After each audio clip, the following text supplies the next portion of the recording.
Bom dia, vamos começar o nosso webinar sobre saúde mental, uma pauta tão importante nesse momento, né? Janeiro Branco. Se vocês puderem ligar a câmera para compartilhar um pouquinho com vocês, né, durante o webinar. Vou passar a palavra para a Thaís, que é a nossa consultora estratégica e tem uma vasta experiência. Vamos trocar e compartilhar vários assuntos e momentos, né, sobre Janeiro Branco e saúde mental. Thaís, por favor. Olá, pessoal, bom dia. Obrigada pela participação de vocês. Estou vendo algumas carinhas Eu não estou conhecidas conseguindo te aqui. ouvir, Thaís, só comigo? Vocês Estou também? escutando Mayra? certinho. Não, estou Eu consigo escutando a ouvir, Thaís sim. certinho. Bom dia, consigo ouvir a Sim, Thaís, sim. Consegue? Todo mundo? Eu sim, consigo, pelo menos. sim. Acho que é alguma coisa no seu, Eli. Estou vendo umas carinhas conhecidas aqui. Aruan, Cárfora, o Paulo Muniz. Bom dia. Sejam bem-vindos e bem-vindas. Muito bom ver vocês. Pessoal, a gente vai falar aqui de uma forma. Eu não gosto dessa questão de uma pessoa fala e todo mundo compra aquela ideia ou não. Então, eu queria propor aqui, como uma facilitadora mesmo, que a gente fizesse um grande bate-papo e que vocês pudessem interagir comigo, fazer perguntas a qualquer momento.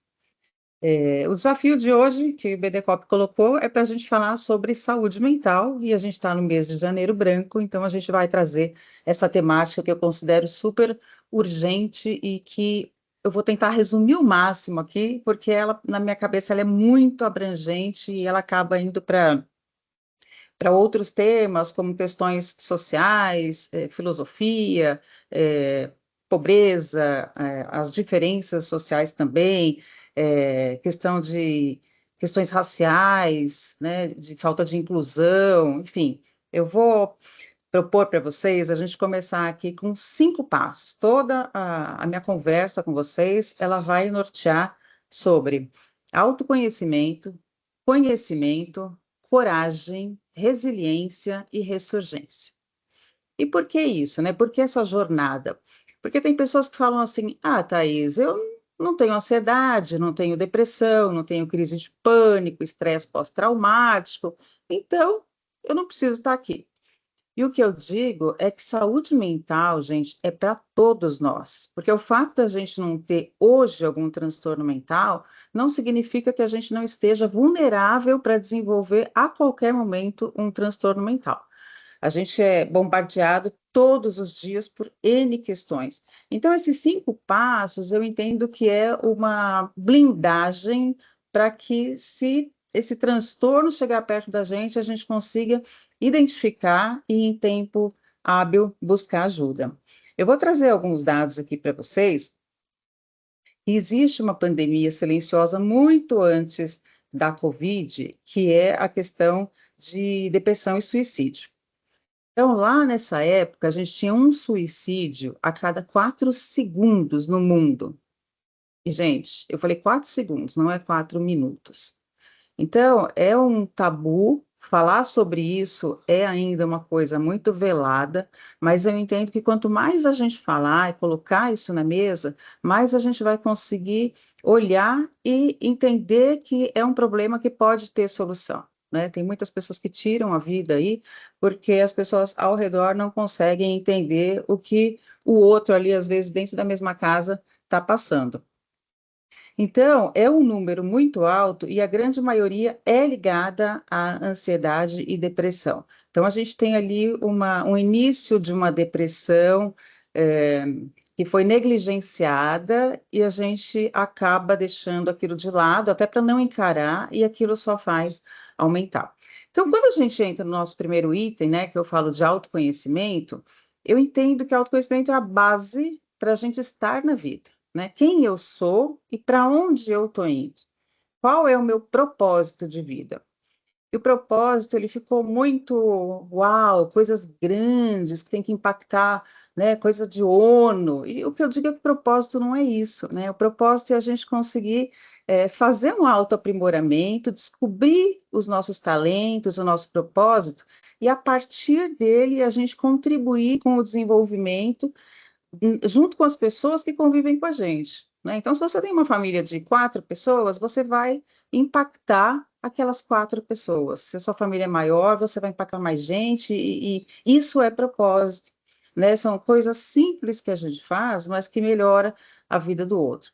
Então, voltando para a questão do autoconhecimento, vocês concordam comigo que quanto menos a pessoa se conhece, mais ela se coloca em situações de vulnerabilidade? Se eu não me conheço, eu tenho que me entender no meu lugar de percebedora de mim mesma. Então, a Thaís, quais são os meus hábitos? Eu acordo, tomo banho, sou super disposta para trabalhar, faço atividade física, e eu começo a entender o meu sistema assim: a Thaís não está tomando banho, ou não está com vontade de ir à academia, está desanimada para trabalhar.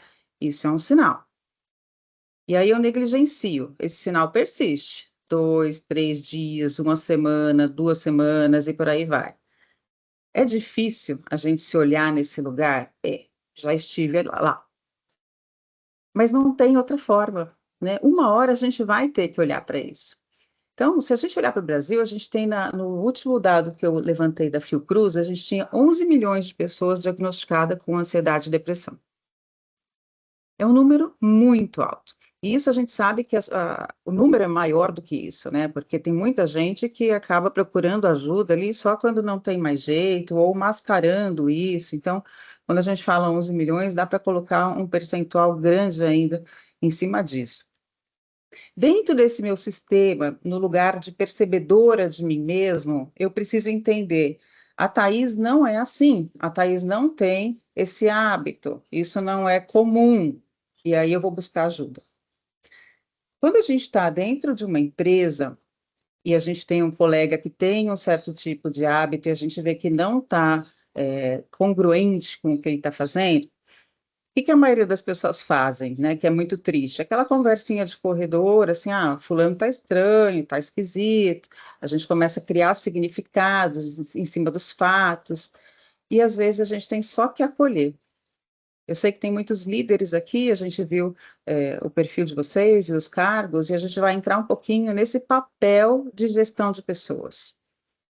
A grande responsabilidade de gestão de pessoas, principalmente porque agora é uma lei. A Lei 14.831 tem uma norma, a NR 001, que ela coloca um prazo até o final de maio para todas as empresas terem um programa de saúde mental.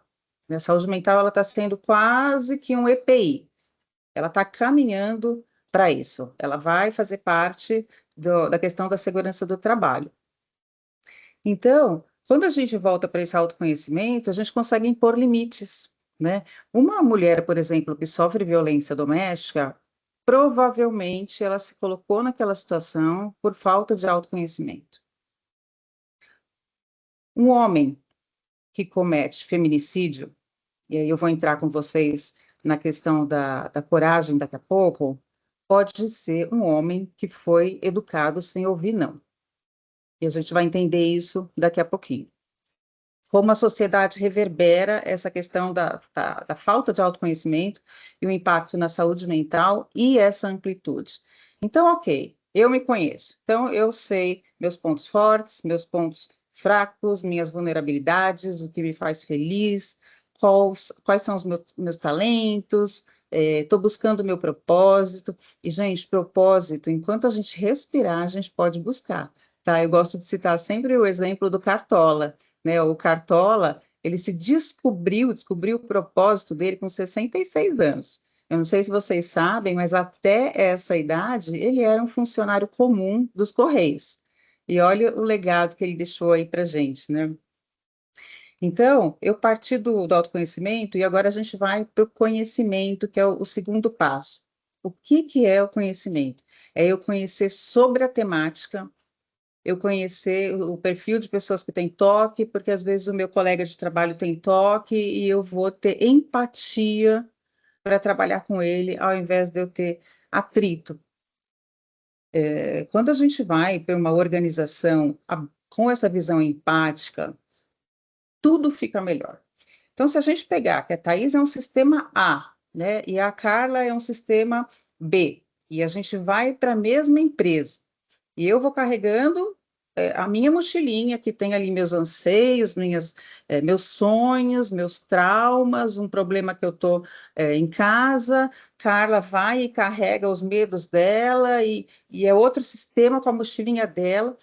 Dentro de um bom clima organizacional, isso já seria um desafio, porque são duas pessoas que precisam interagir ali num clima favorável. Quando a gente faz diagnóstico nas empresas e vê que o clima é desfavorável, ou que a empresa não olha para a saúde mental, não mede, RH não foi qualificado para isso, como fica esse meu sistema A e B, Thaís e Carla? Num ambiente de um clima organizacional tóxico. A gente vai produzir? A gente vai ficar engajada? Não vai, né? Então, o conhecimento, ele passa, o que a gente tanto fala, né? O Banco Central estimula a gestão do conhecimento, né? O conhecer sobre as pessoas, essa temática tão importante, ter uma visão empática e conseguir contribuir com isso, principalmente aqui que a gente tem vários líderes, no sentido de ter programas dentro das organizações que olhem para isso.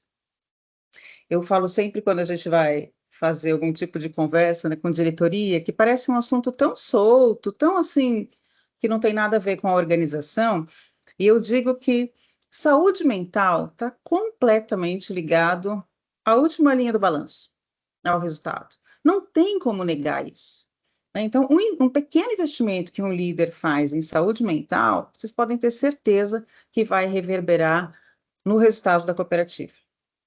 Porque quando você olha para isso, para pessoas, né, eu falo que gestão de pessoas parece que virou gestão de processos, né, e agora a gente tem esse olhar de voltar para esse P de pessoas.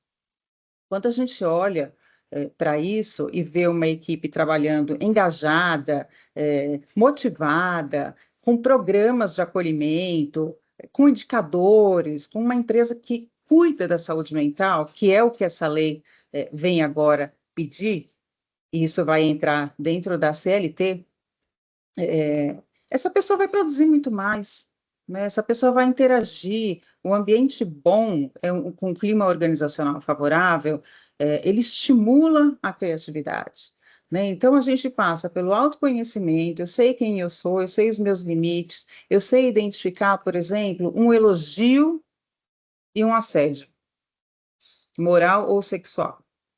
Para isso, eu preciso me conhecer. E para isso, eu preciso conhecer os outros, as pessoas que trabalham comigo. Aí a gente vai para a questão da coragem, que é um ponto do que eu falei de um possível traço de feminicídio.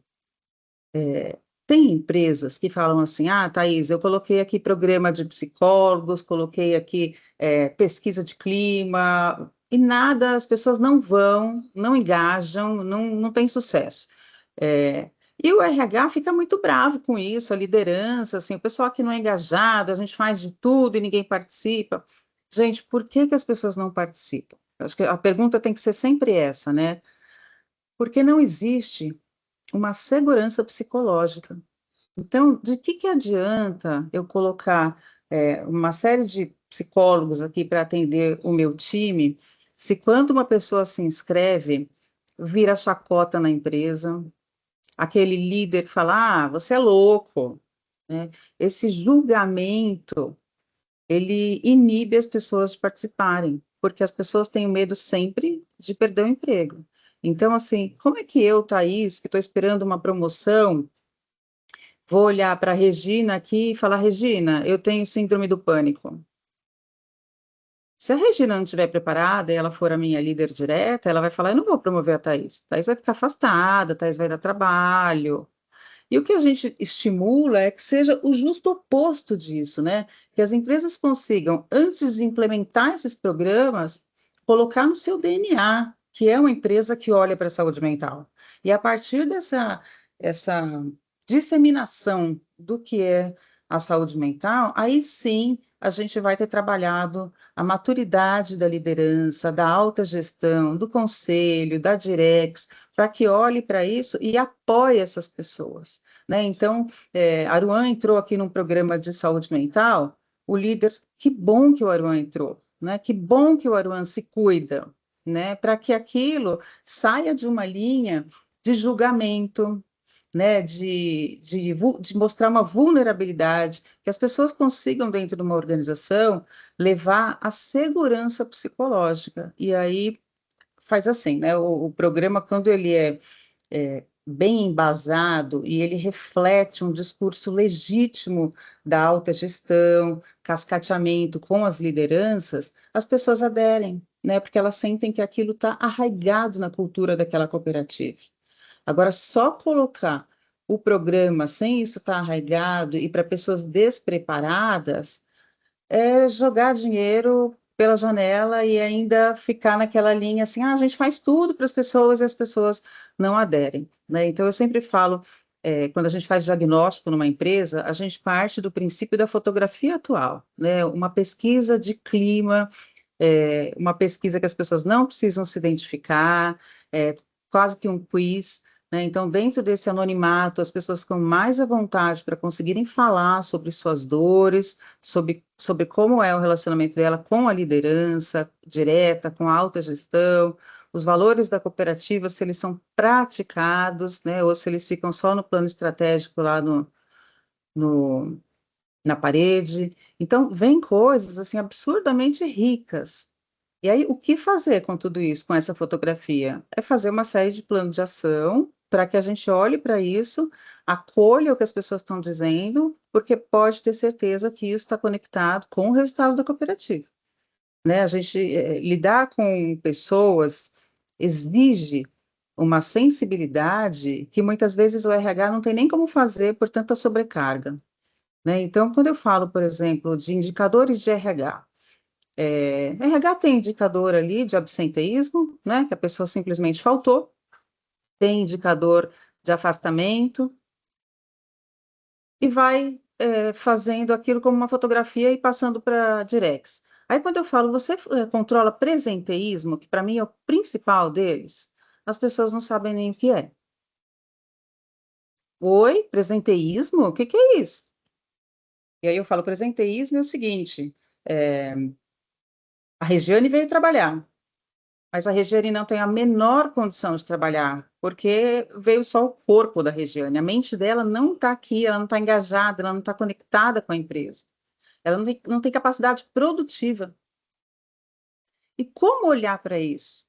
E como preparar uma área de gestão de pessoas para ter essa sensibilidade e fazer disso um indicador? É difícil, né, gente? Não é fácil. Mas o indicador que ele não é óbvio, eu acho que ele é o mais importante. Aruan, pode falar. Bom dia, Thaís. Em primeiro Bom lugar, dia. muito bom te rever, tá? Prazer é meu. Especialmente falando sobre um tema tão importante que é a saúde mental. E eu percebo uma coisa, tá? E aí eu vou colocar para você a minha percepção para você fazer os seus comentários também. A grande razão das dificuldades hoje que as pessoas enfrentam no que se refere à saúde mental vem da saúde financeira delas. Tem muitas pessoas que estão presas a situações financeiras das mais diversas, que não estão tendo condições de tocar o dia a dia delas, porque simplesmente elas não têm condições financeiras de fazer isso. Consequentemente, a cabeça delas fica totalmente fora do padrão, fora da caixinha, vamos colocar assim, né? E acaba fazendo com que de vez em quando aconteça isso que você mencionou. Um funcionário vai trabalhar em qualquer tipo de empresa e não está dentro da empresa naquele momento, porque a cabeça dela está lá, na conta que ela deve no banco, na conta que ela deve no cartão de crédito, na conta que ela deve na loja não sei da onde, o carnê que está ficando jogado num canto porque ela não consegue pagar. Então, tudo isso é um fator que complica ainda mais a situação. E a gente tem visto, a gente que acompanha o mercado financeiro, você acompanha, eu também acompanho, está cada vez mais difícil para as pessoas se partirem de algo mais sustentável. Simplesmente estão abrindo mão disso, ficando depressivas, frustradas, e o final dessa história é o suicídio. Esse é o meu comentário. Obrigado. Aruan, perfeito o teu comentário, porque quando a gente fala sobre esse diagnóstico, né, e sobre essa pesquisa, tem que entrar nos motivos, assim, como você se sente, né, se você está feliz, se você vê algum traço de transtorno mental, se você tem ideia do motivo, e tem muitas empresas que aparecem com o principal motivo o endividamento. A gente sabe que o brasileiro está muito endividado, e aí, de novo, a gente volta para o RH, né? Tá bom, então eu identifiquei aqui que grande parte da minha equipe tem problema de endividamento. O que que eu faço com isso? Né? Eu, sendo cooperativa, eu consigo trazer essas dívidas para dentro da cooperativa com uma taxa menor? Eu consigo ajudar, de alguma forma, essa pessoa? Né? Eu consigo dar um treinamento aqui que vai trazer uma luz para essa pessoa, um treinamento de educação financeira? E o Aruan faz isso muito bem. Né? Então, a gente volta sempre assim, eu tenho a informação, mas eu tenho que ter um plano de ação efetivo, e não tem hoje. Né? A gente vê nos RHs que não existe. E isso é muito complicado, porque como é que uma pessoa vai trabalhar recebendo ligações de cobrança e ela precisando falar sobre educação financeira com o cooperado ali no PA? Não tem condição. Né? Então, assim, a partir desse diagnóstico, você tem que fazer um plano de ação de acordo com a linha do que está tendenciando um problema de saúde mental. Eu trouxe os dados para vocês aqui da Fiocruz, que o Brasil, né, na contramão do mundo, teve um aumento de 43% nos casos de suicídio. No Brasil, a gente tem 38 pessoas que tiram a vida por dia, que dá 14 mil brasileiros por ano. Enquanto a gente está aqui, já aconteceram alguns suicídios. E os motivos, a gente tem ansiedade não tratada, que é aquilo que a gente falou lá no comecinho, a ansiedade negligenciada, ela não melhora sozinha. A gente tem que buscar ajuda. E o papel da empresa é o quê? Acolher. Surtos, uma pessoa que parece ótima e de repente ela tem um surto e tira a vida, seitas e crenças, episódios na mesma família, e isso, gente, é muito complicado. Então, você tem, por exemplo, ali uma mãe que um filho tirou a vida. A culpa que essa mãe, esse pai, as pessoas próximas que conviviam carregam é tão pesada, que não é difícil acontecer reincidência dentro da mesma família, porque fica muito difícil seguir em frente, porque a pessoa se culpa por não ter percebido os sinais.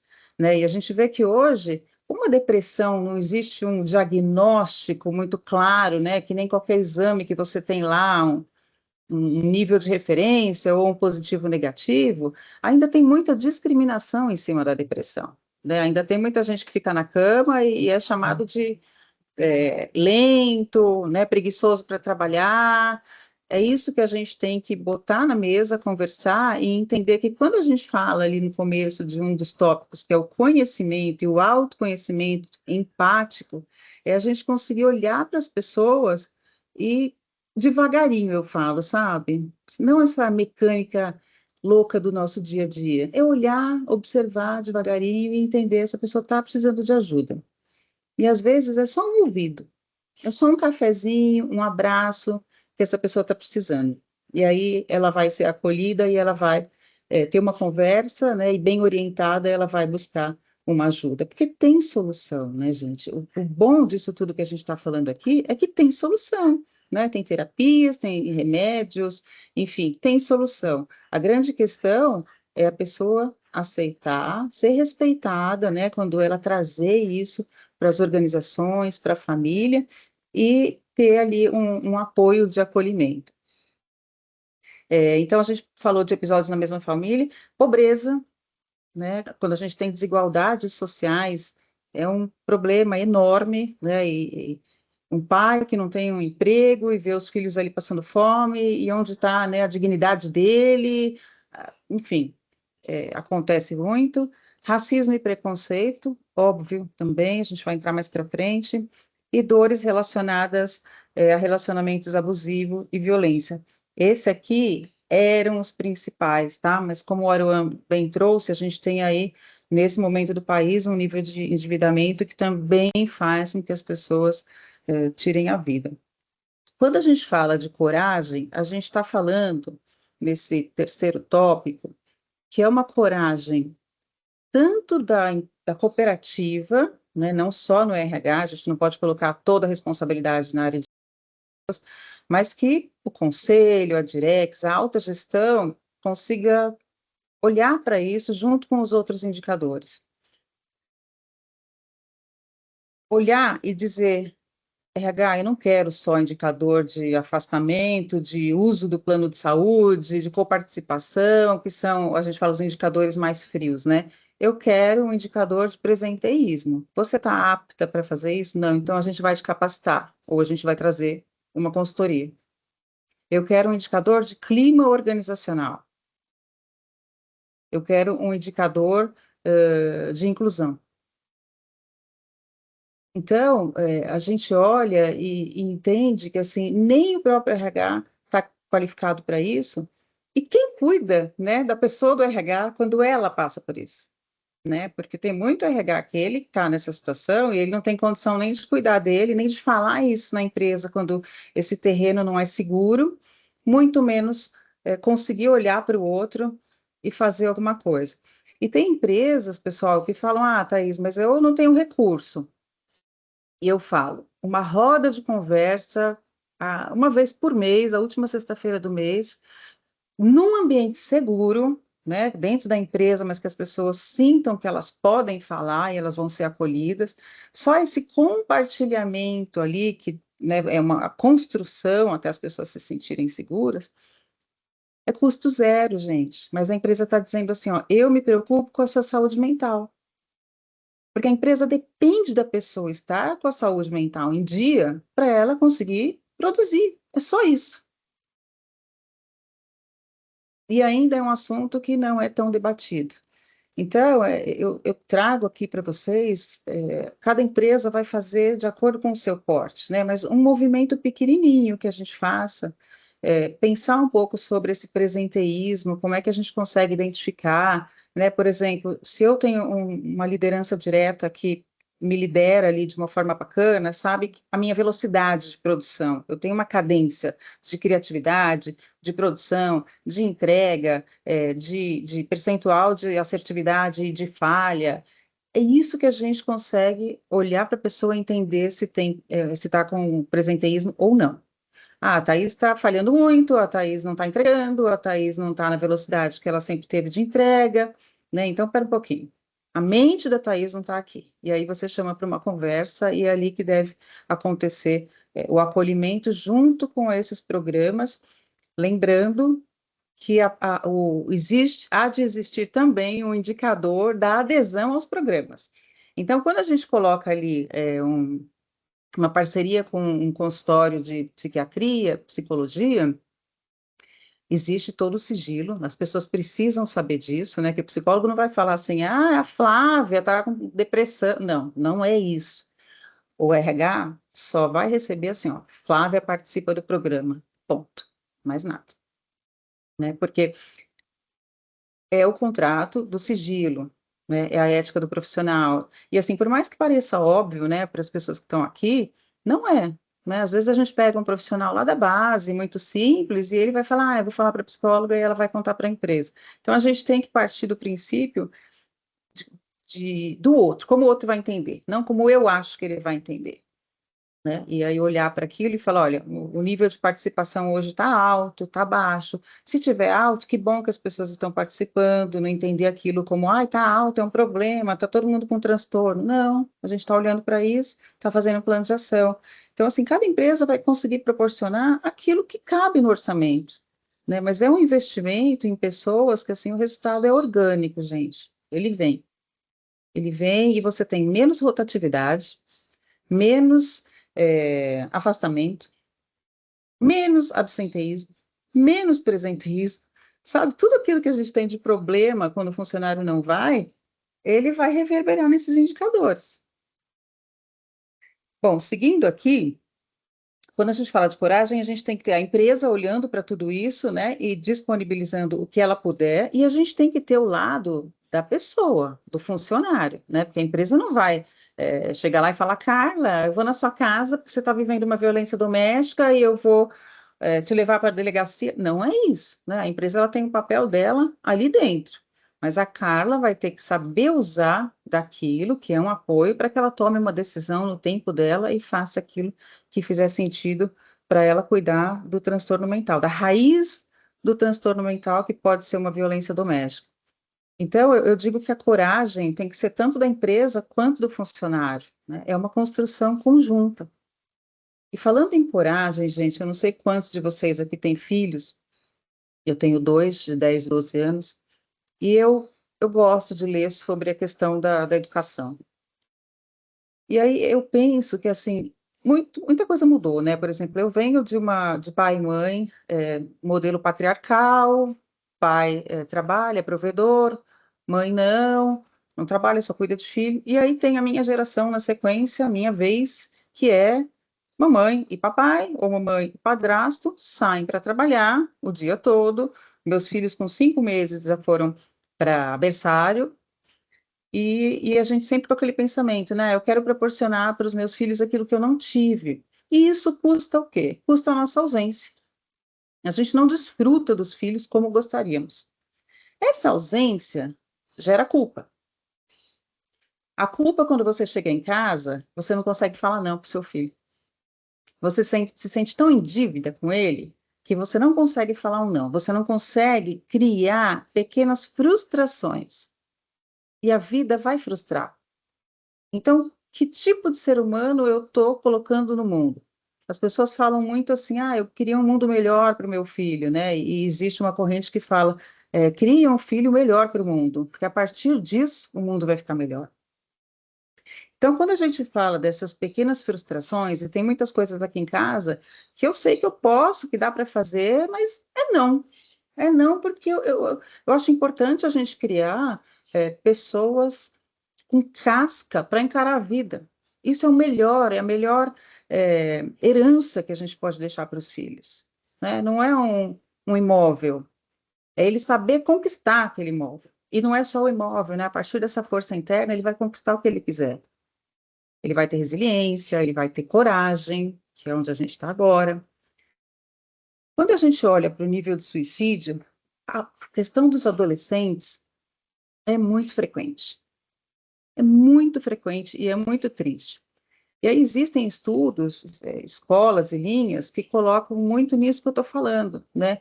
Aquela pessoa cresceu a vida inteira com aquela mãe culpada pela ausência porque trabalha, foi super protegida, uma proteção tóxica, nunca ouviu um não na vida, e daí ela vai para a vida. Sou adolescente, vou para a vida. E aí começa a namorar. Meu primeiro relacionamento. E essa namorada diz não para mim. Que é muito comum, né, gente? Namoro é isso. Namoro a gente namora, termina, faz parte das relações da vida. Na minha época, né, eu nasci em 74, namorado terminou, a gente botava até musiquinha de fossa, curtia aquela fossa 2, 3 dias, passava uma semana, a gente estava ótimo, né? Estava saindo com as amigas, eu já estava paquerando alguém, a gente tinha uma capacidade, uma força para superar as coisas, que hoje, essa geração atual, dos adolescentes atuais, existe uma fragilidade emocional por tudo isso que eu falei para vocês. Esse adolescente, quando uma namorada fala não para ele, quando a gente pensava assim, no meu leque de opções, eu estou na fossa, eu vou sair com aquela minha melhor amiga, ou eu vou ficar em casa. A gente tinha um leque de opções, vou curtir a fossa, vou viajar. Hoje, nesse leque de opções, existe assim, eu me mato, eu tiro a minha vida, porque ela não me quis, porque não ouvia não. E a vida fala não. Agora vocês vão lembrar do feminicídio que eu falei lá na frente? Será que um homem que comete esse crime não é esse homem fraco que não ouviu não? Porque o feminicídio é praticamente a pessoa não conseguir lidar com um não do outro, com uma recusa, com um rompimento. Então, olha como a saúde mental, para mim, isso é um workshop de um dia, porque ela ramifica, ela vai para tantos lugares, porque as pessoas doentes vão fazer o quê da vida? né? A gente tem 95% no inconsciente, só 5% consciente. A gente é quase que inconsciente, é uma linha muito tênue. Por isso que a gente vê, às vezes, muita coisa de selvageria, coisas que você fala, como isso, né? É só 5% de consciência. Então, assim, o que eu fico mais feliz de estar aqui com vocês é que a gente pode ter essa troca para expansão de consciência e ir puxando esses 5% para a gente trazer para a consciência. Quando a gente fala, eu vou falar daqui a pouquinho, eu não vou. Eu acho que eu tenho TDAH mesmo, porque eu vou indo assim, daí eu vou voltar aqui para os 5 tópicos. Então, pensem nisso, quem tem filhos, tá? Mesmo podendo falar assim, pequenas frustrações, fortalece. Só isso. Quando a gente vai para o quarto item, a gente vai falar de resiliência.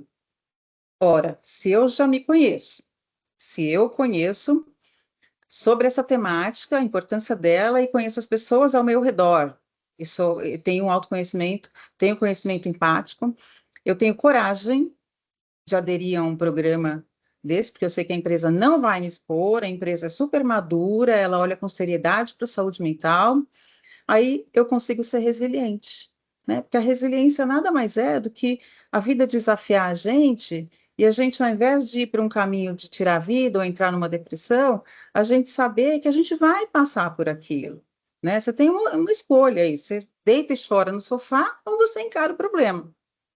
Se você deitar e chorar no sofá, só vai piorar, porque uma hora você vai ter que encarar o problema. Então, a resiliência faz você encarar aquele desafio com a certeza de que você vai sair do outro lado mais forte. Não adianta fugir, né? Como se fosse um monstro que a gente não encara, ele só cresce e fica cada vez mais difícil de cuidar. Quando a gente tem a resiliência, a gente encara de vez, a gente vai diminuindo esse monstro, porque a gente é maior. Então, a questão da resiliência, da plasticidade em lidar com os desafios da vida, que são tantos, a gente sabe, ela faz parte dessa educação de pessoas fortes. Qual a diferença de humano para ser humano? Alguém já se perguntou isso? Humano é assim, Thaís, nasci da espécie humana.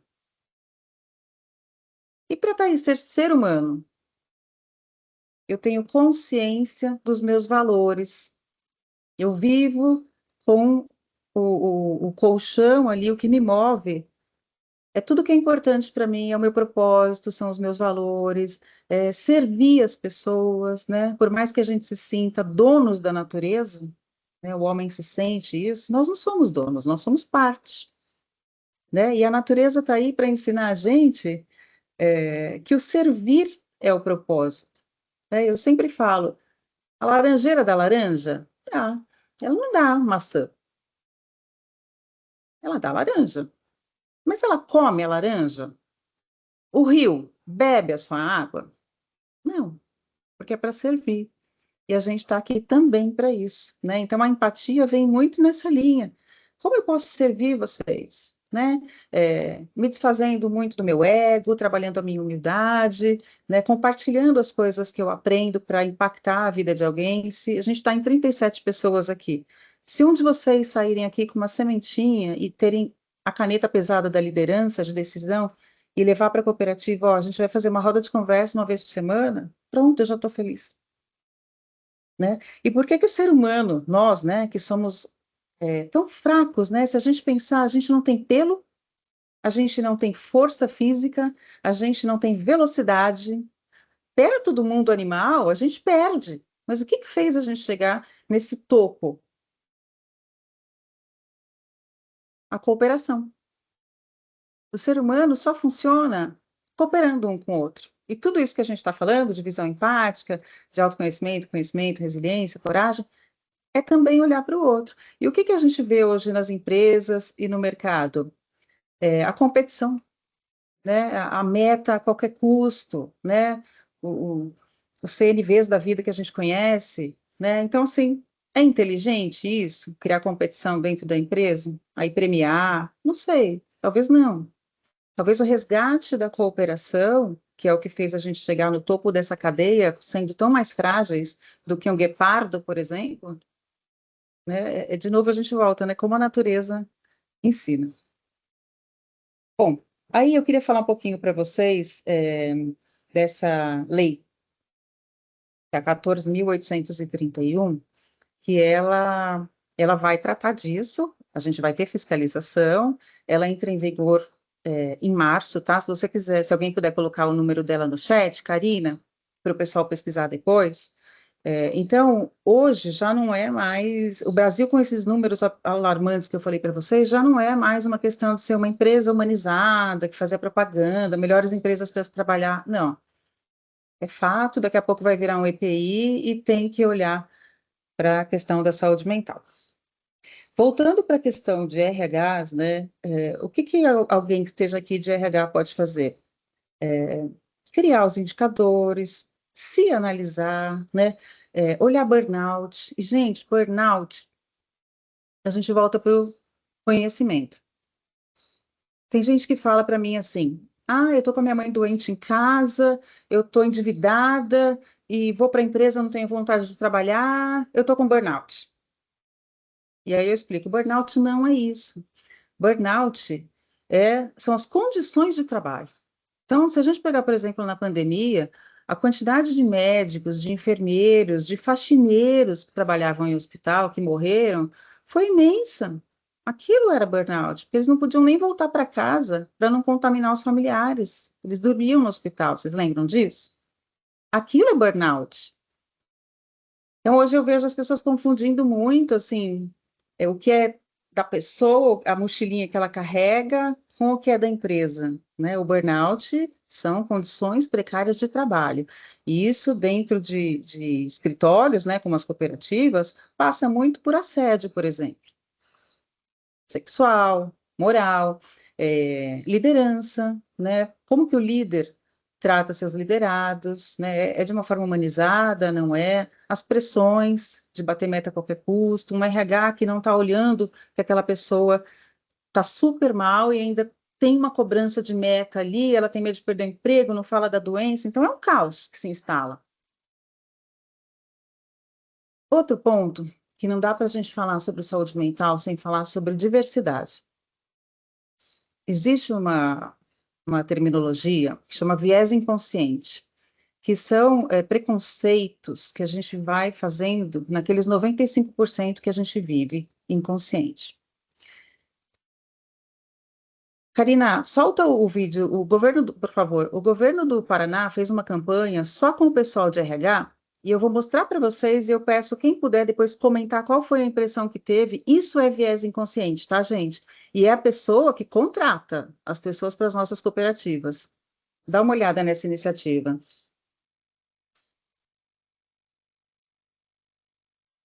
Para mim tá sem som aqui, cá. Agora foi.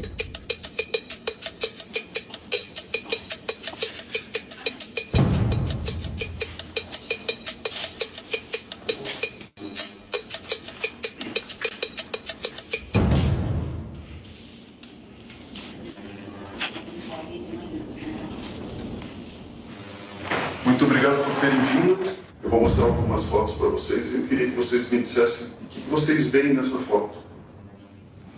Tá atrasada. Tá com pressa. E essa? Ela é designer de moda. Escolhendo uma roupa para ela comprar. É executivo, pode ser na parte de finanças, pode ser na área de RH. Mais uma. O pai está cuidando do jardim da casa dele. Com certeza ele não tem cara de ser empregado da casa, não. Ela tá limpando a casa dela, tá limpando a pia. Eu achei grafiteira, tem jeito de grafiteira. No grafite é uma arte, não é vândalo, não é uma vândalo.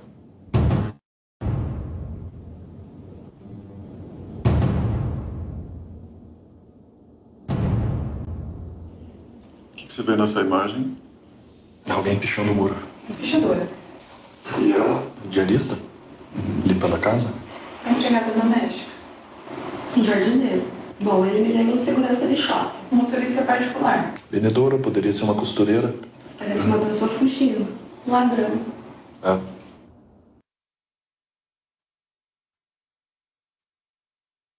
Obrigada, Cá. Tudo o que você precisa para decolar online com a... Gente, foi feito com pessoas de RH. A mesma foto, só mudou a cor da pele. Isso é viés inconsciente. E é essa pessoa que escolhe quem vai trabalhar nas nossas cooperativas. E aí, onde é que fica a diversidade? Né? O respeito, o antirracismo. E como essa pessoa, né, de gente e cultura, né, que chama hoje, eu acho, como é que ela vai trabalhar a equipe se ela tem esse pensamento? É isso mesmo, José, é preconceito puro. Essa campanha tinha que ser nacional, eu acho, sabe? Porque eu acho, me choca, eu já vi N vezes, quase todas as palestras eu passo eu fico indignada, assim, é muito triste, né? Você vê a pessoa, a dona da casa e a empregada doméstica, né? O segurança e o executivo, está atrasado, está fugindo, né? A gente tem muito o que evoluir ainda. E essas pessoas, né, que acabam ficando à margem, elas sofrem mais do que as pessoas brancas, classe média. Claro que elas sofrem mais, né? Você pega hoje uma mulher negra, pobre, que mora na comunidade. E quando a gente olha, vamos supor que a gente tem aqui um RH que já olhou para tudo isso, já implantou programas, o próprio RH não tem preconceito na contratação, não tem essa coisa de querer contratar pessoas parecidas inconscientemente com ela. Eu sou do RH, eu contrato pessoas parecidas com a Thaís, aí eu fico com um monte de minions. Vamos supor que a gente tem esse RH esclarecido.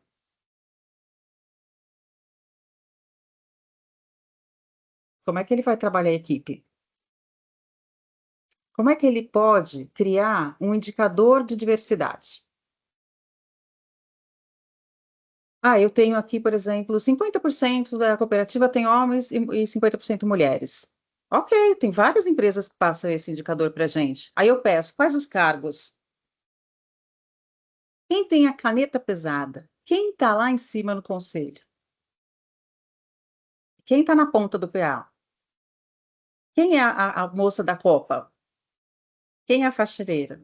Então, esse RH com essa mente esclarecida, ele entra no percentual, óbvio, né, que a gente tem que equilibrar, mas entra que não dá para você falar que é 50%, é 50%, mas tem que ter os cargos ali também no 50%, né? Não pode ficar decisão só para o homem. Eu sempre falo que a gente tem que ser dentro de uma organização independente de gênero sexual, de cor, de etnia, de qualquer coisa, a gente tem que ser avaliado pela nossa entrega, pela nossa eficiência, e ponto final. Ninguém tem nada a ver com as outras questões pessoais. É só com a nossa entrega, eu sou homem, sou mulher. Essa pessoa do RH, que já está olhando para isso, já criou esse indicador, ela vai começar a contratar pessoas diversas e ela vai começar a falar, gente, eu não tenho um banheiro unissex na cooperativa. E aí ela vai para a estrutura física. E isso vai ganhando uma dimensão que vai entrando na cultura da cooperativa. Então, assim, é um caminho, gente, sem volta. Depois que a gente vira essa chavinha, a gente é tão incrível, é tão humano, é tão diverso, que, assim, a gente vive hoje uma situação, né, eu acho que, assim, parece que é um discurso de narrativas, né, uma disputa de narrativas. Então, eu olho com as minhas lentes, de acordo com as minhas crenças, minha criação, e eu falo para a Maíra que eu tenho a verdade absoluta. E a Maíra vai com as lentes dela e ela fala que a narrativa dela é melhor que a minha, que a verdade dela que é absoluta. Isso é tão chato, né? Essas imposições, a gente passa isso, o país ficou polarizado, né, com a última eleição. Essa questão de impor é muito é triste e causa transtorno mental. O que é legal? O legal é o diverso. O legal é, Maíra, você tem a sua opinião, eu tenho a minha, mas eu quero te ouvir, porque eu posso mudar a minha, eu quero ver a vida pelo ângulo que você vê, e assim eu vou expandindo a minha consciência. Né? Isso traz saúde mental. E se eu estou numa organização, num RH, numa diretoria, eu consigo proporcionar esse clima e essas trocas. Né? Então, o que é legal? É o diverso, é o diferente, é a inclusão, é tudo isso. Gente, eu vou parar agora. No quinto elemento aqui que eu trouxe para vocês, a gente já passou autoconhecimento, conhecimento empático, coragem, resiliência e qual é o último? A ressurgência. Eu não sei se vocês conhecem essa palavra, é um fenômeno da natureza. Sabe quando a gente vê em filmes aquele mar que faz aquela mexida e que de vez em quando aparecem tesouros, objetos de naufrágios que ninguém nem sabia na história, né? Ele traz aquela riqueza que estava lá escondidinha no fundo do mar. Isso é a ressurgência. E isso eu queria muito que vocês vivessem após essa conversa, assim, poxa, eu me conheço, conheço o Paulo, sou empática com ele, eu tenho coragem, eu sou resiliente, e agora, com tudo isso, eu ressurjo com a minha riqueza de essência como ser humano, não como humano. Então, que vocês possam ressurgir, para que vocês se blindem, e saúde mental é isso, está muito no nosso controle. Né? Não é eu não tenho isso, eu não preciso.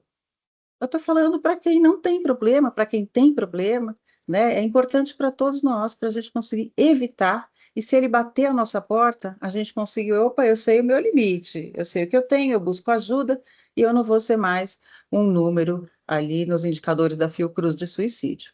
Então, que vocês fiquem com essa ressurgência, com essa riqueza, com tudo isso que vocês têm de melhor dentro, e que vocês consigam transbordar para o mundo. E eu abro aqui, encerro minha fala e abro aqui para vocês, se tiverem alguma pergunta que eu puder contribuir, fiquem à vontade. Aproveitando o momento, eu também gostaria de pedir para o pessoal abrir a câmera para daqui a pouquinho a gente fazer um registro do nosso evento. A Flávia levantou a mão. Pessoal, bom dia a todos. Thaís, excelente palestra, e eu acho assim, complementando tudo que você falou, eu acho importante isso tudo, sem dúvida, mas eu acho que uma das coisas, das mensagens que fica, é que independente se você está na equipe de uma cooperativa, de uma empresa como funcionário, como gestor, como prestador de serviço, o que for, o importante é você se autoconhecer e viver a tua realidade, porque hoje a gente vive uma realidade que a gente projeta a nossa felicidade nos outros, mesmo que seja no trabalho. Se a gente tem por esse hábito, as pessoas não podem ser, elas podem ser parâmetro para nosso dia a dia, de forma ponderada. Tudo que é excesso, né, acaba nos causando dores. Então, assim, a nossa felicidade não pode estar naquilo que é vendido, naquilo que é propagado. Tudo tem que ser analisado e você absorve aquilo que, de fato, faz parte do teu dia a dia. A empresa, ela pode até atender todos os requisitos da norma, mas qualquer empresa, antes de ser um CNPJ, ela também é formada por pessoa, o dono é uma pessoa, a cooperativa formada por pessoas. Se nós não tivermos essa consciência, não vai ser uma lei, não vai ser regras que vai fazer essa engrenagem funcionar. Então, assim, é uma mudança cultural, é um trabalho árduo e que ele tem que ser feito no dia a dia.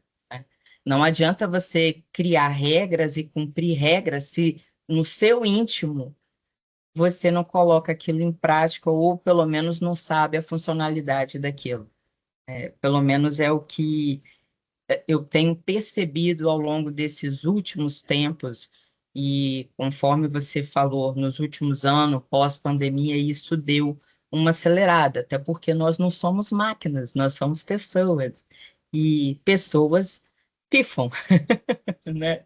É verdade. Excelente palestra, foi muito boa. Obrigada, Flávia. Super importante o que você falou e me fez lembrar um assunto que é a questão das redes sociais tóxicas, né? Então, assim, essa coisa de você projetar a tua vida a partir do outro, gente, isso também adoece as pessoas, né? Aquela coisa tão fake de rede social, e tem muita gente já tratando isso como vício, principalmente adolescentes que ficam no TikTok ali, aí você pergunta, o que você viu? Não sei.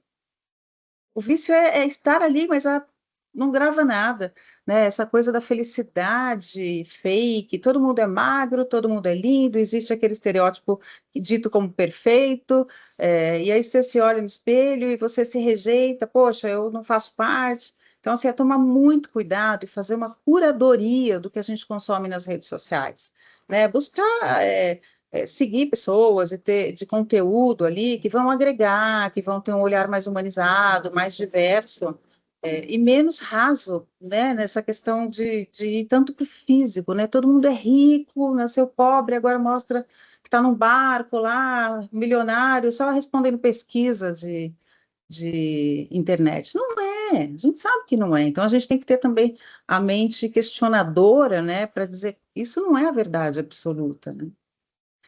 Quem é a próxima pessoa, Karina?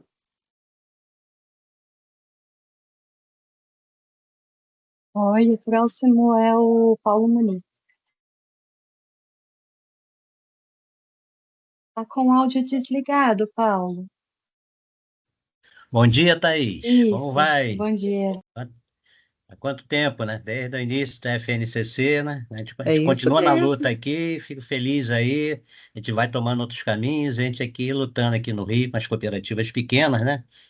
Bom, Thaís, a nossa intervenção é o seguinte: realmente, depois da pandemia, nós constatamos uma mudança assim radical das pessoas com que lidamos, né? Então, a pandemia afetou de diversas maneiras as pessoas, né, nos seus comportamentos, e a gente realmente tem que se reeducar e saber lidar com essas pessoas, né, nas suas diferenças, nas suas dificuldades, que sabíamos, já conhecíamos aquelas pessoas antes, como você falou lá no início, né? Você sabe como é hoje, mas a gente não sabe o que pode acontecer depois, né? E é isso, a gente vê muito isso, constatando essas modificações até radicais, tá? Caso, inclusive, de pessoas que surtaram, tá? Mas faz parte todo dentro desse mecanismo aí da saúde mental. E então, o que eu gostaria de abordar é o seguinte: dentro dessa toda sistemática de tratamento, uma que realmente a gente sempre vê, sempre fala, principalmente quanto ao estresse, são os problemas dos exercícios de respiração, né? Que ajudariam muito nessa tarefa de as pessoas se, vamos dizer assim, se resignarem, ou se resignar, não, se redirecionar para combater, tentar entrar numa maneira mais completa vamos supor, no jogo da vida, através de até pequenas práticas, como os exercícios respiratórios, né? Você teria alguma coisa a falar sobre esse assunto? Eu teria, Paulo. Eu quis trazer para vocês uma perspectiva diferente da saúde mental, porque eu acho que assim, falar de exercícios é super importante, falar de Uhum. meditação, respiração, Certo. ter amigos, né, ter às vezes um pet, tudo isso é muito importante. Mas eu acho que as pessoas até têm essa boa noção, né? Eu quis trazer por um outro ângulo, porque com a gente, com esses 5 itens em dia, você vai fazer um exercício de uma forma mais consciente, né? Agora, só o exercício ou só ter amigos, eu acho que não resolve, né? Agora, quando a gente faz uma construção, né, uma blindagem assim, cuidando da mente e cuidando do corpo, é excelente para a nossa saúde mental. Obrigada, viu, Paulo? Muito bom te ver aqui. Da mesma forma, Thais, estamos aqui agradecendo muito, muito, muito gratificante essa palestra aí, a maneira que a abordagem simples, bem objetiva, tá? Que você fez, tá? Parabéns aí pela apresentação, tá? Obrigada, Paulo. Quem mais, cá? Agora temos a Ana Paula.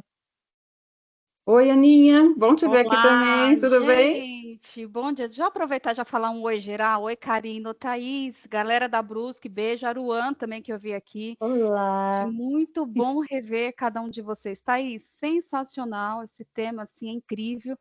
E na Cooperata, né, a cooperativa a qual eu estou ali como gerente de negócio, cuidando da gestão aí ao longo dos últimos anos, a gente percebe muito isso. E assim, o que eu trago aqui, né? É a gente entender que o resultado e a resposta, ela não é de imediato. Então, a gente vai plantando uma sementinha a cada tempo e entender qual que é o modelo, né? Então, por exemplo, a gente tem uma cooperativa, e acho que na maioria dos casos, eu não sei aqui a estrutura dos colegas que estão aqui, mas a gente percebe dentro do segmento cooperativista que a estrutura às vezes é muito pequena, né? Então, às vezes você tem um funcionário ali que é o RH, que é o que está liberando crédito e que está atendendo e está fazendo várias coisas ao mesmo tempo e também não pode surtar porque tem alguém surtando do lado. São tantas coisas para administrar, são tantos pratos que você fica tentando equilibrar no dia a dia que é bem desafiador. Mas o que eu acho legal quando a gente começa a se colocar à disposição, pelo menos, de entender um pouco mais o tema e ver, eu não consigo fazer tudo agora, o que, que é possível? E aí a gente vai dividindo isso por pequenos blocos, entender até onde eu consigo fazer, olhando para o meu grupo, para a minha população de cooperado que está com essa situação, por exemplo, no meu caso, especificamente, eu tenho uma população, em sua maioria, de baixa renda, que lida com situações muito complexas, né? O Aruan trouxe aqui a questão da deficiência e da dificuldade financeira, e isso ali realmente é desafiador para o dia a dia, porque você lida com situações, no meu caso, de pessoas que fazem empréstimo para comprar o gás, gente, não é que está luxando para viajar para Disney. Então, são situações que a gente tem que olhar com muito carinho e ajudar esta pessoa e entender que assim, ó, isso eu não consigo fazer sozinha, e é o que a Thaís falou, eu tenho que fornecer para ela um ambiente seguro. E aí eu trago ali uma consultoria que no dia a dia eu não vou conseguir dar atenção para ouvir, para ajudar ela a fazer um planejamento, para ajudar ela a sair deste lugar e se sentir segura ali para falar o que precisa, né, se sentir confortável com isso. E na outra ponta, olhando, né, para esse universo dos cooperados, eu tenho também aqui os funcionários, que aí eu também tenho que olhar para ele. A gente tem ali resultados que a gente tem que atingir, porque é uma instituição financeira, você não pode deixar de entregar, mas a que ponto, né? A qual limite? Então, a gente tem que estar sempre ali buscando esse equilíbrio. E aí, um ponto que você falou aqui, Thaís, que eu acho que é importante, que tudo começa, né, que é o ponto número 1 do autoconhecimento. Então, acho que a lição número 1, a gente leva para a nossa equipe, precisa ter autoconhecimento, mas acho que a lição número 1 é a nós, quanto gestores, ter esse autoconhecimento. E eu falo isso como experiência pessoal, porque eu tive que fazer esse trabalho, e quando você se coloca nesse lugar de você se autoconhecer, conhece suas fragilidades, as suas vulnerabilidades, aí você consegue perceber o outro de uma forma um pouco mais carinhosa mesmo, assim, sabe? De acolher, de entender, e peraí, ó, tá tudo bem. Então, assim, o que eu combinado que eu tenho com a minha equipe, tem dias que a gente está num ritmo muito intenso, mas eu falei, gente, se tiver ao ponto de surtar, levanta a mão, grita, vamos tomar o café, larga tudo e vamos tomar um café, vamos tomar uma água, vamos dar uma volta. Eu falo, vamos dar uma volta na muralha. A gente dá uma volta pelo departamento, em algum lugar, vai assim, sabe, fazer nada, desliga literalmente o computador, respira e depois volta. Porque senão a gente acaba assim, forçando demais, espana, né, as pessoas. Então, o Thaís, eu gostaria que você trouxesse aqui para nós uma dica, um ponto de reflexão dentro desse sentido, né, nas cooperativas que hoje tem esse desafio de administrar tantas coisas, né, mais essa questão agora da saúde mental do seu cooperado, do seu funcionário, a sua própria, com uma equipe que, na sua maioria, às vezes é bem enxuta, e que a mesma pessoa que está cuidando de pessoas está cuidando de finanças e está cuidando das questões operacionais e sistêmicas, enfim. Como que a gente lida com esse balaio todo de coisas e procura organizar isso um pouco melhor? Bom, Aninha, obrigada pela pergunta. Tem muita gente que fala que tem burnout, e aí a gente cai numa questão de perfil, né? Então, quando você tem uma cooperativa muito enxuta e você tem aquele funcionário que é financeiro, é RH, é marketing e tal, né? Eu já fui essa pessoa, viu, gente? 24 anos de cooperativismo e 15 em cooperativa de capital e empréstimo e depois clássica Sicoob. Quando a gente faz isso, a gente já está plantando um problema de transtorno mental, tá, Ana? Por quê? Você pega uma pessoa mais analítica, uma pessoa mais sistemática. Geralmente ela vai ter ali um trabalho de contador, né? O perfil dessa pessoa é um perfil condizente ali com a área que ela desenvolve o trabalho. Aí ela vai ser feliz. Quando você pega, por exemplo, vamos imaginar aqui, a gente colocar um contador numa reunião com pessoas tratando sobre design thinking. O primeiro post-it que jogar no chão, o contador já vai sair correndo, querer pegar e limpar tudo, arrumar, porque para ele aquilo é o caos, né? É você pegar uma pessoa super comunicativa e colocar para trabalhar em processo de conferência virada para uma parede. Né? Eu falo que você colocar uma pessoa super comunicativa num laboratório, ela vai conversar com a bactéria. Né? Agora, se você pegar a pessoa certa, sistemática, esse perfil mais cauteloso, né, criterioso, ele vai observar a bactéria, ele vai medir o tamanho, né, ele vai ver ali todo o crescimento. Então, assim, quando você fala de multifunção, eu acho muito perigoso, porque não existe o profissional que vai ser feliz em tudo que ele está fazendo. Né? Então, ele já está contrariado, mesmo que naqueles 95% do inconsciente, porque ele tem perfil para fazer, os perfis são muito distintos. Né? Então, ele já está ali numa sofrência para atender a organização. Então, assim, a gente sabe que tem problema que a solução não é imediata, né? Existe uma diferença entre, né, o ideal e o possível. Acelerar o processo da cooperativa, conseguir contratar mais uma pessoa, fazer esse perfil. A Eli, que está aqui, é minha sócia, ela é especialista em perfil humano, né? Então ela tem lá, ela trabalha muito forte o DISC, acho que muitos de vocês já conhecem, né? O perfil dominante, influente. E a partir dali, eu estava falando isso, né? Que tem pessoas que falam, Thaís, eu estou com burnout. Ah, você trabalha, qual que é a tua área? Você trabalha com o quê? Aí ele vai e faz o levantamento de perfil. Ele não tem burnout. Ele só está no trabalho errado, que não condiz com o perfil dele. E o RH não viu isso. Não fez levantamento de perfil antes de contratar. Né? Então, assim, eu acho que nesse caso inicial, Aninha, é consultoria, né? Porque você não vai ter braço mesmo para fazer isso, mas assim, não esquece isso. Aquela pessoa, em algum ponto, ela está sofrendo, ou no financeiro, ou no marketing, ou no RH, porque a gente não é um perfil predominante, né? A gente tem todos, mas um é muito predominante. E a outra pergunta que você colocou são os cooperados, a situação deles de financeira mesmo, né? A gente tem como cliente cooperativas habitacionais. O IBDCOP, ele é cooperativismo todos os ramos, né? Não é só crédito. Tem casos que a gente tem que tirar tudo que a gente aprendeu e olhar para aquela pessoa sem nenhum tipo de crença ou julgamento, né? A gente não pode olhar o mundo a partir das nossas lentes. Então, por exemplo, você pega uma cooperativa habitacional que consegue construir uma casa e entregar para uma pessoa que a mãe e o filho moravam juntos, de favor, num barraquinho, que não tinha nem nome de rua e nem CEP, e aí o filho não conseguia emprego porque não tinha um comprovante de residência, não conseguia um empréstimo porque não tinha comprovante de renda. Você pega essa pessoa e você dá uma casa através da cooperativa habitacional. É dar dignidade, né? A pessoa conseguir, a gente tem muitos casos de alcoolismo por moradia. Então, você pega assim, eu sou pedreiro, tive um dia pesado de trabalho, o melhor lugar do mundo tem que ser o nosso lar, mas eu sei que eu vou chegar em casa, é um quartinho só, eu tenho 4 filhos, a minha sogra mora junto, é um quintal dividido com não sei quem, é um inferno aquilo. Eu, exausta do meu trabalho, eu vou parar no bar, eu bebo para encarar tudo isso. Que é um outro ponto que o RH tem que olhar, tá, gente? Betes, tá? Muita gente endividada por conta das apostas esportivas, esse é um outro tema que a gente fala também. Endividamento e vícios, né? Porque a nossa realidade aqui não é a realidade das pessoas, né? Tem essas lajes que essas pessoas constroem, muitas vezes é uma escada no meio que para chegar no andar da pessoa, ele passa por dentro da cozinha de todos os outros.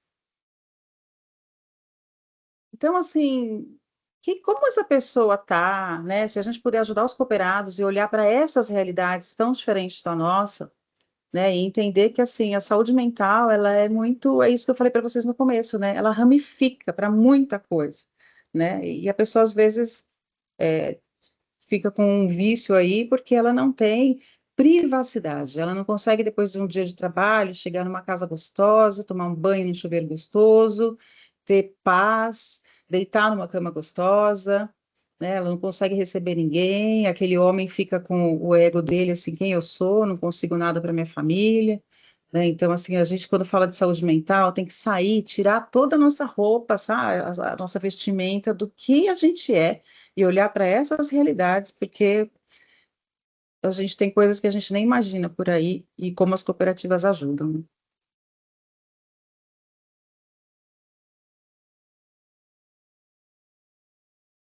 Deixa eu ver quem que é o próximo aqui. O Paulo Muniz já falou, né? Ou quer complementar mais alguma coisa?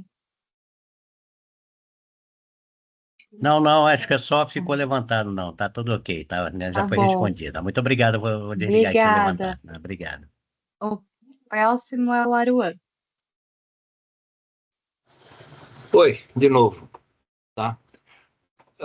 Ouvindo tudo que você falou, ouvindo os comentários que a Ana fez, eu me lembrei de um artigo que eu li ontem sobre comportamento no Estadão, que mostra claramente que a situação está muito complicada, sabe? Essas identificações de burnout, de depressão, de frustração e todos esses problemas conduzem a uma situação cada vez mais crítica para as pessoas. E o pior, ninguém enxerga uma saída. Agora, como é que a gente consegue superar isso, ou então encontrar uma maneira de ter condições de ter um pouquinho de vida melhor?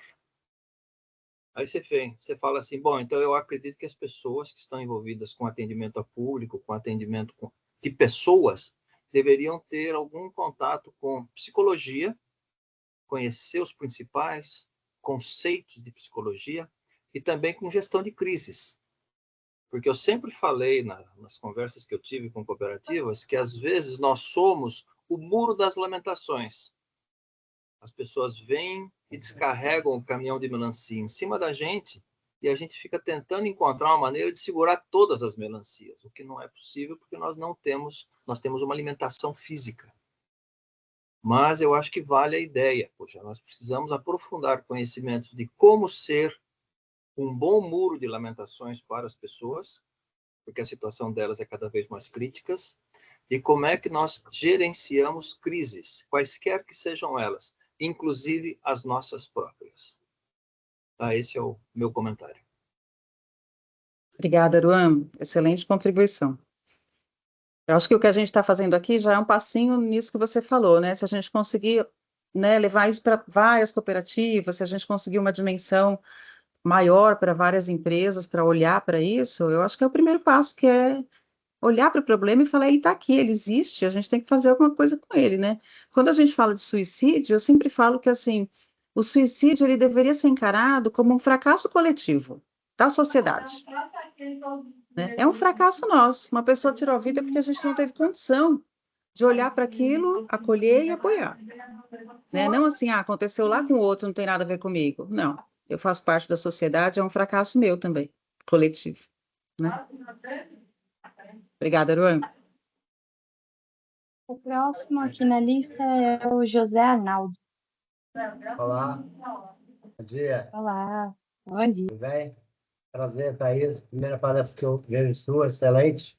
Parabenizar pelo tema tão relevante, né? Eu acho que quando a gente lida com pessoas, não tem como não estressar, né? Nós, quando saímos de casa, às vezes já levamos um estresse para o trabalho. A gente sempre, nessa experiência de trabalho que a gente tem ao longo da vida, né? Ainda se deve misturar as coisas de casa com as coisas de trabalho. A gente sabe perfeitamente que isso é impossível, né? Muitas coisas, as coisas estão intrínsecas ali, entendeu? Não tem como você separar. Procura trabalhar, né? Da melhor forma. Essa orientação que a gente passa também para o nosso quadro aqui de funcionários, entendeu? Um quadro bem estável, bastante consciente, entendeu? Por mais estresse que se passa internamente, o estresse do trabalho mesmo, o estresse organizacional, essa coisa toda. Mas, assim, a gente procura sempre falar. Quando esse tempo que você falou agora há pouco, entendeu? O cliente, quando chega ali, o cooperado, quando chega na mesa para ser atendido, ele leva, às vezes, tantos problemas para o atendente ali. É uma necessidade que ele tem. A gente procura dar essa orientação. Falei assim, ó, ouve tudo primeiro, depois você começa o seu atendimento. Né? Vai gastar tempo? Você está investindo tempo ali. Entendeu? Muitas vezes, a pessoa sai dali, chega ali chorando, sai dali abraçando, sorrindo e agradecendo e pedindo a Deus que conserve ele no trabalho. Então, cada pessoa da ponta ali da mesa, ele tem um trabalhozinho de psicólogo ali com os atendentes dele. Mas aquilo ali, e a gente pede também para não deixar misturar isso e não levar isso para dentro dele, né? Fala, não leva isso para sua casa. Você, quando sair daqui, deixa isso aqui na mesa, na gaveta, entendeu? E vai embora e pronto. Os problemas nunca vão acabar. E você não vai conseguir resolver todos, né? Então, é o tratamento de cada um mesmo, entendeu? Mas, olha, eu achei muito relevante. Eu acho que esse programa que vem aí é um programa muito interessante, que deve ser implantado, porque nós temos um quadro já bastante antigo, não temos um turnover muito baixo, entendeu? Cooperativo. Então, isso gera uma certa confiança também deles, entendeu? No trabalho, dá uma certa liberdade de trabalho para eles também, né? Então, e principalmente o atendimento prioritário para não gerar demandas e insatisfações o mínimo possível, né? Mas, assim, o tratamento com os colaboradores, eu acho que tem que ser realmente uma coisa efetivada, porque senão eles acabam ficando doentes de verdade, né? Se não tratar o psicológico ali, entendeu? Direitinho e tal. Mas, olha, parabéns mesmo, gostei muito. Eu acho que isso aí nos deu um foco muito importante aí, mais uma direção, tá bom? Obrigado. Obrigada, José Arnaldo. Você me fez lembrar que, assim, na minha época tinha essa coisa assim, ó, você entra na empresa, você deixa os problemas do lado de fora, né? E não existe isso, a gente não tem um armarinho que a gente coloca nossa mochilinha lá, aquela mochilinha que eu falei no começo, entra na empresa, esquece tudo, sai da empresa, esquece todos os problemas da empresa, vai para casa, pega a sua mochila, né? Então, eu acho que esse passo a sociedade já deu, de entender que nós somos seres sistêmicos, né, e seres integrais, uno, né, e que a gente, por onde a gente passar, a gente vai levar a nossa mochila, né? Então, se vocês já olham para isso, parabéns, é excelente. Quando você olha para um balanço de uma cooperativa e você fala, eu tenho muito que crescer, claro que a gente tem que fazer planejamento estratégico, né, ter toda essa parte, mas assim, não esquecer de olhar para as pessoas, né? O Porque às capital vezes humano é é o ali que mais você vai importante, crescer. né? O Capital humano é mais importante, né? É isso aí. Obrigada, viu, José Arnaldo? Abraço. Muito legal. Eu até coloquei aqui no chat que você falou, né? Eu já escutei isso na empresa de falar aqui dentro você não é mãe, você não é esposa, você é nossa analista, como se fosse exatamente isso, da porta para fora eu tivesse que deixar tudo que eu sou e, né, e lá dentro ser somente aquilo ali que a empresa precisava, só que é todo um conjunto, né? A gente não tem como desfazer o que a gente é, né? E tirar. Eu amei. Ó, não temos mais perguntas.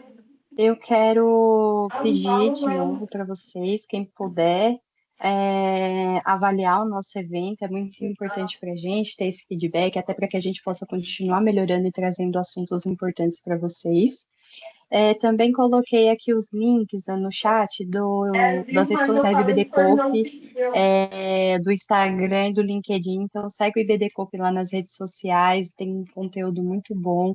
A Thaís mesmo colabora bastante com a gente com os artigos e matérias, então sempre muito gostoso ler os artigos da Thaís. Obrigada, Cá. Sim, imagina. Eu achei que você tivesse E a nossa finalizado. foto.